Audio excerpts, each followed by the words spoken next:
Everything is written in this letter from my grandpa. I know exactly what you did. That's a lie.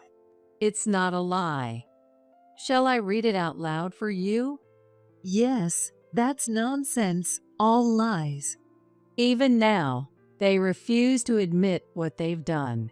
I was beyond angry, just utterly amazed. Just give me that letter. My father-in-law tried to lunge at me, but the police officer protecting me blocked him.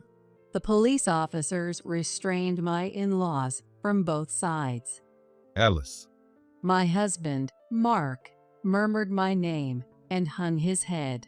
I can't see you as my husband anymore. To do such terrible things to the people I care about. I trusted you. I managed to say this much, but the rest of my words turned into sobs, and I couldn't continue. My name is Alice Smith, 52 years old. I am an ordinary housewife with one daughter. If there's anything different about me, it's that my grandparents were wealthy. When I was just 1 year old, my parents died in a car accident. So, I have no memory of my parents at all. Instead, I was raised with immense love by my maternal grandparents. Sometimes I envied my friends who had both parents.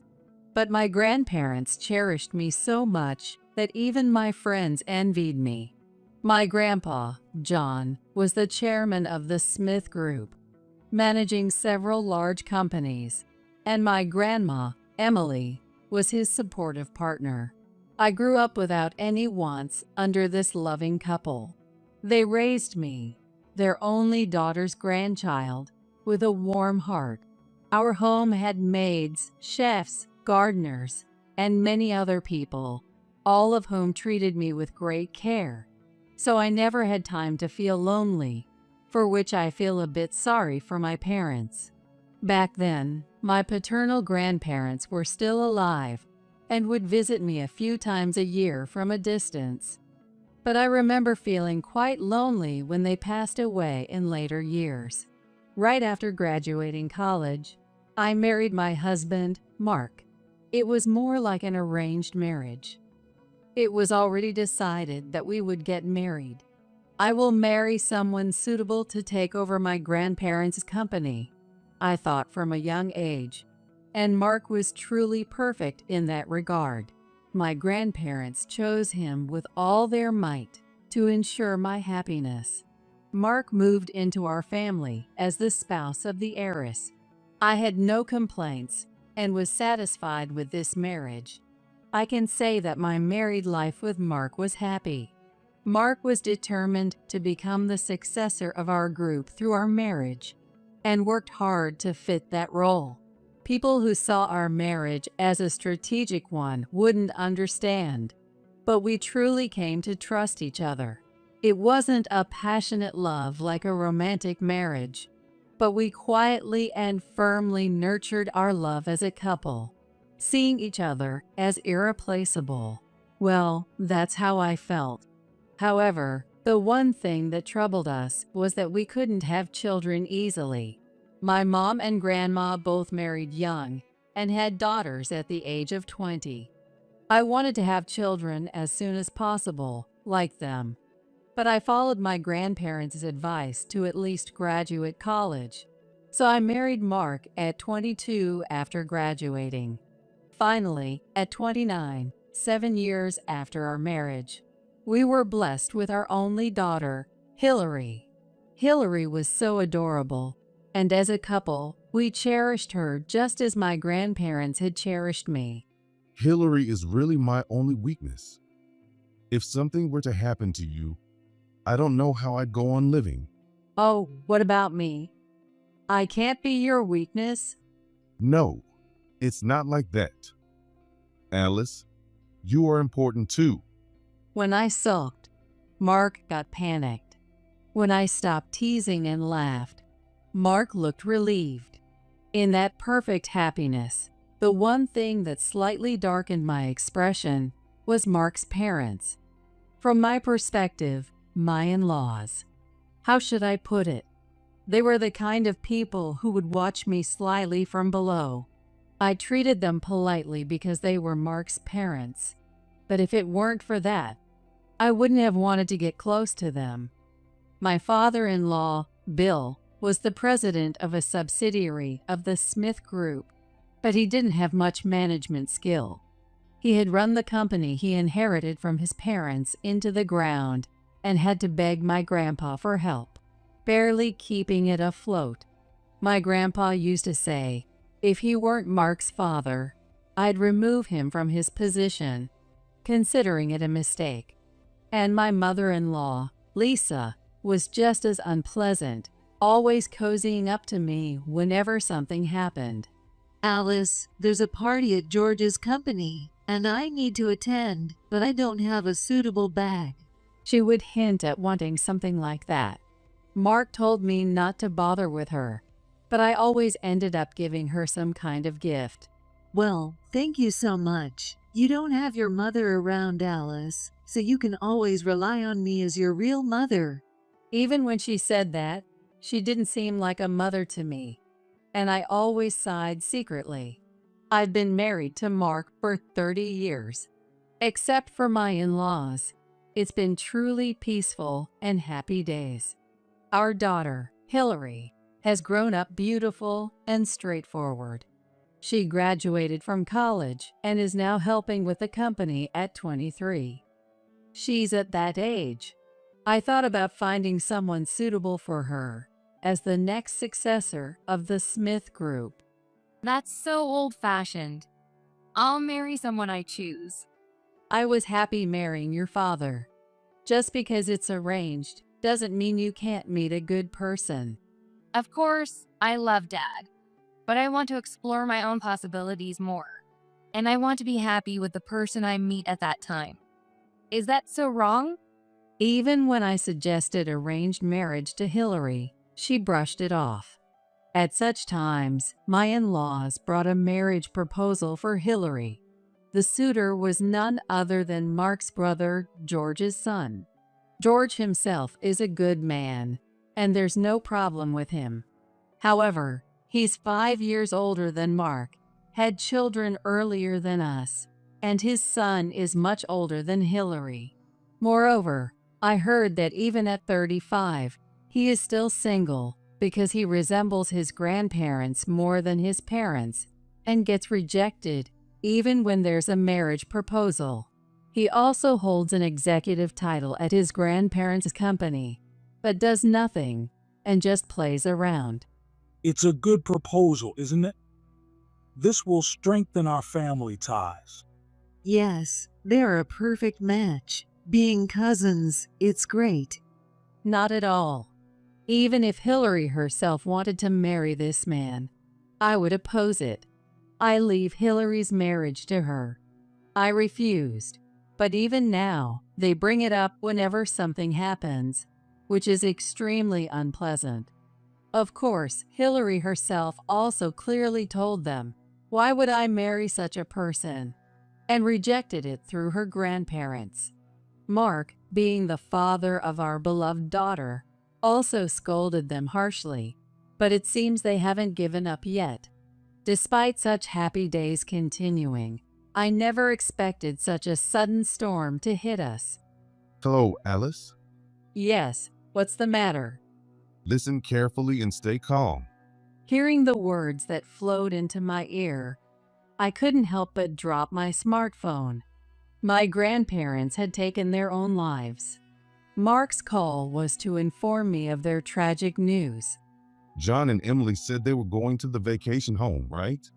So I went to check on them to make sure everything was fine and to see how they were doing. But then, According to Mark, Grandpa shot Grandma with a hunting rifle and then jumped from the balcony into the garden. That's unbelievable. I couldn't believe it. I was overwhelmed by the sudden heat recently. We decided to go to the vacation home earlier than usual to escape it. This year's heat is really unusual. It's tough on the elderly. Grandpa was 95, and Grandma was 92. Are you okay? If you're not feeling well, you should get checked at the hospital, It's not like that. Grandpa said with a smile. In the city, we end up relying on air conditioning too much. Yes, nowadays, heat stroke is a big concern, and everyone is told to use air conditioning. Air conditioning can be quite harsh on the elderly, so we thought we'd cool off with natural breezes. Saying this cheerfully, they went off to the vacation home. Grandpa and Grandma, why did you do this? I could do nothing but break down in tears. The tragedy of the Smith Group chairman and his wife shocked the public. The police began investigating the case, and my grandparents' bodies were taken to the police station. The funeral was to be held as a company funeral, so there wasn't much for the family to do. But doing nothing only made me repeat, why? Why did this happen? No matter how much I thought about it, I couldn't understand what caused it or what happened after we parted that day. Then Mark came to me and said, Actually, on that day, I had a bad feeling and went to the vacation home. a bad feeling? Yeah, I couldn't tell you, but your grandma had shown signs of dementia. What? That can't be true. I couldn't believe it. Whenever we met, both of them seemed a bit weak physically, but their conversations were always normal. I can't believe it. Something like that. But it's true. John consulted me about it, and he was quite distressed. So Grandpa was troubled by Grandma's decline and acted impulsively. I told the police about it. I'm sorry. If I had told you sooner, things might have turned out differently. Mark, with tears in his eyes, bowed his head to me.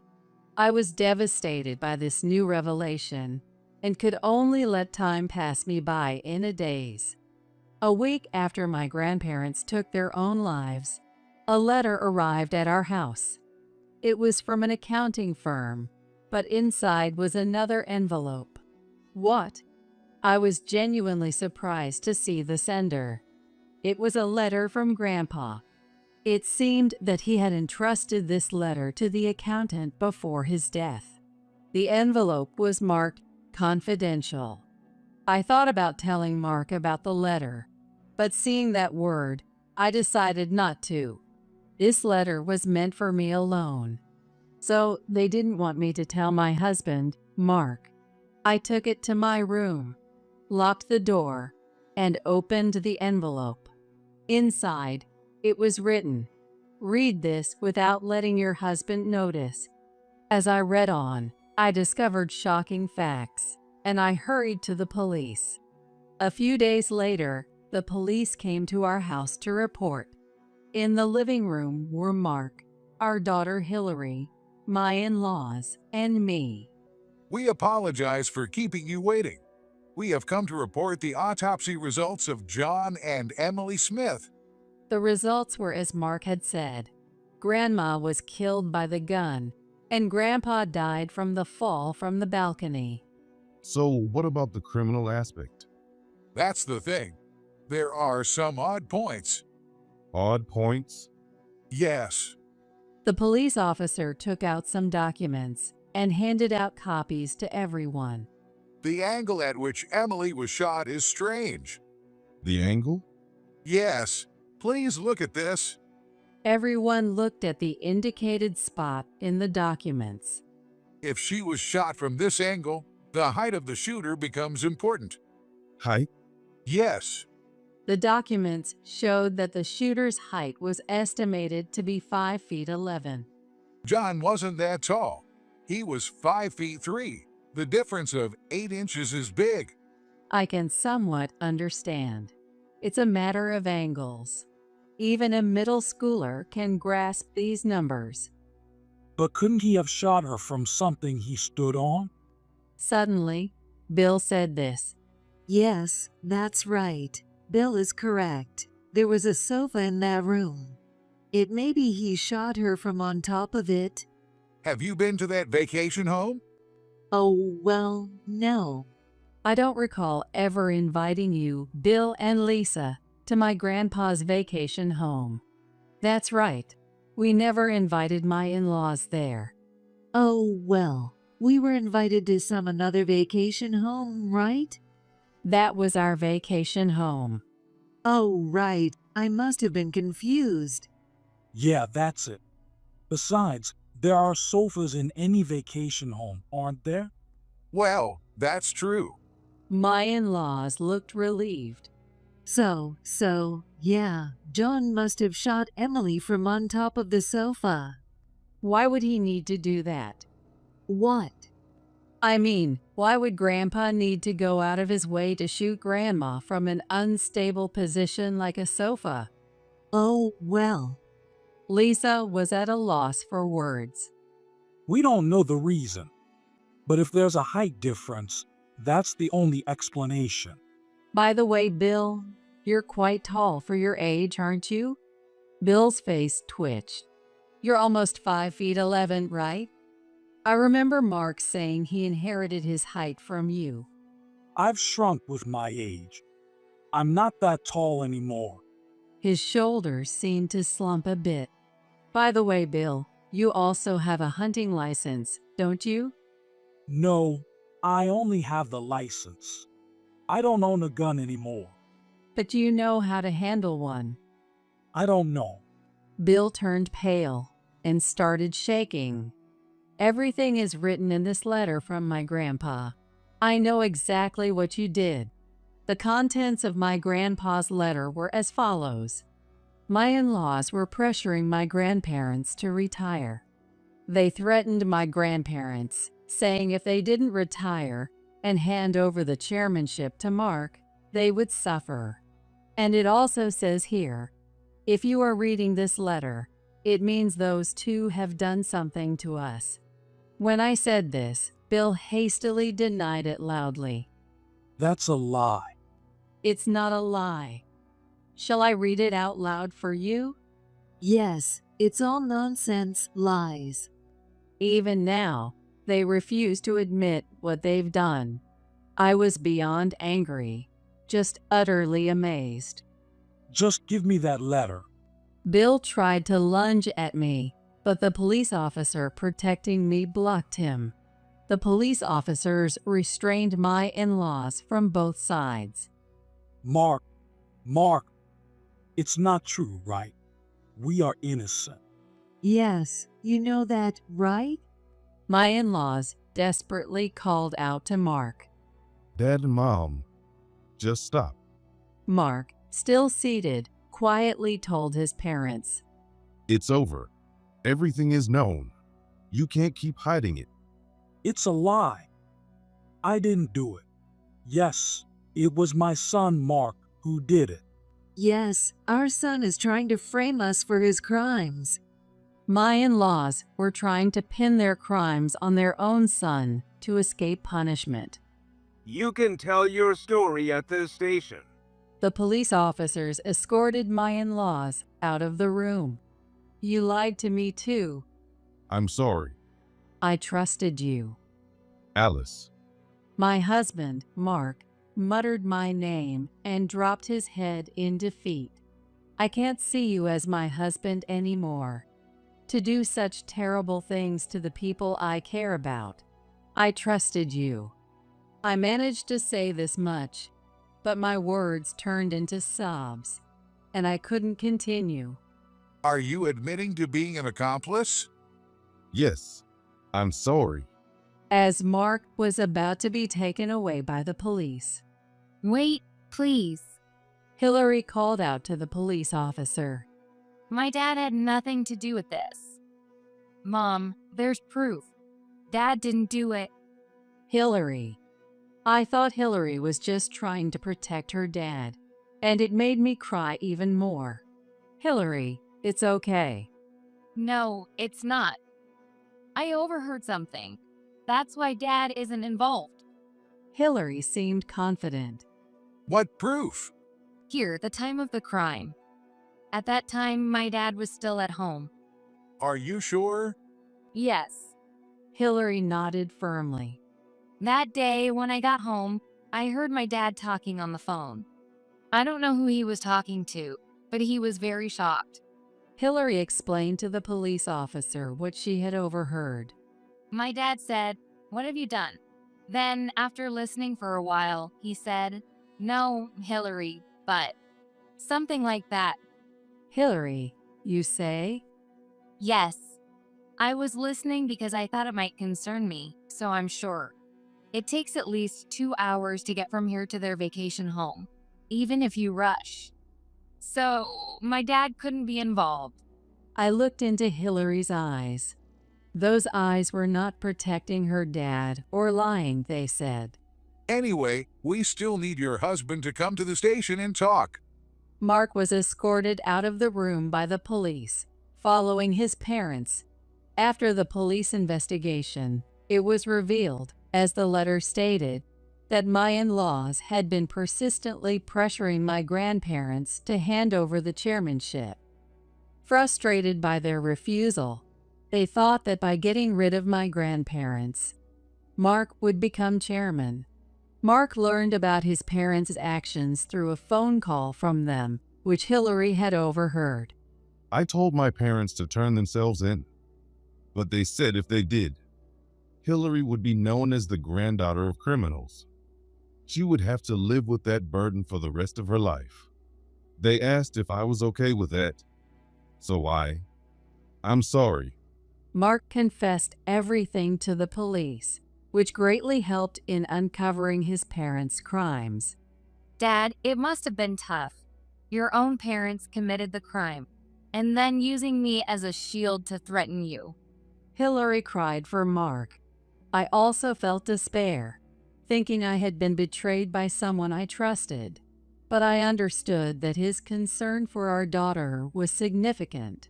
As a result, although Mark was initially suspected of being an accomplice, he was eventually not prosecuted for aiding and abetting murder.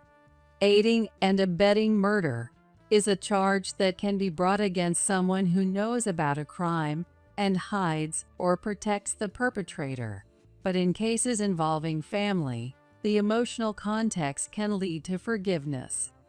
This time, because of the gravity of the crime, I thought it might result in a severe outcome, but it seems it was recognized that Dad couldn't speak out because he was thinking of me. That's how it turned out. My in-laws were, of course, charged with serious crimes. Given their age, they were eager to make Mark chairman as soon as possible and reap the benefits. But my grandpa had seen through their intentions. When my in-laws came to persuade my grandpa, he told them he wouldn't let them do as they pleased while he was alive, which led them to decide on the crime. We will probably never see my in-laws alive again. I hope they live the rest of their lives with some sense of remorse. George's son, whom they wanted to marry off to Hilary. He seems to be doing better now that he's away from his grandparents. As the eldest son of the eldest son, he was taken from his real parents and controlled by his grandparents, which left him unable to do anything on his own. Now he's using his programming skills to start his own business and says he wants to become like his father someday. Mark wasn't charged, but he couldn't stay with the company, so he stepped down. I took over the chairman position from my grandpa, and now we're waiting for Hilary and her fiancé to grow into their roles as worthy successors. Hilary really did find her own husband. I found someone who can be a great partner, just like you and Dad. So she told us this proudly. We were surprised, but the young man was so impressive, and his parents were equally remarkable, that we felt we could entrust our beloved daughter to him with peace of mind. Will you wait for me until that day? I don't expect John and Emily to forgive me for my mistakes by taking care of you and Hilary from now on. But thank you, Alice. Mark is now my shadow, supporting me. When Hilary becomes independent, and I can finally lay down my heavy burdens, well, I'd like to fall in love with you then. Don't you think we could have that kind of second life?" When I said that, Mark just smiled silently.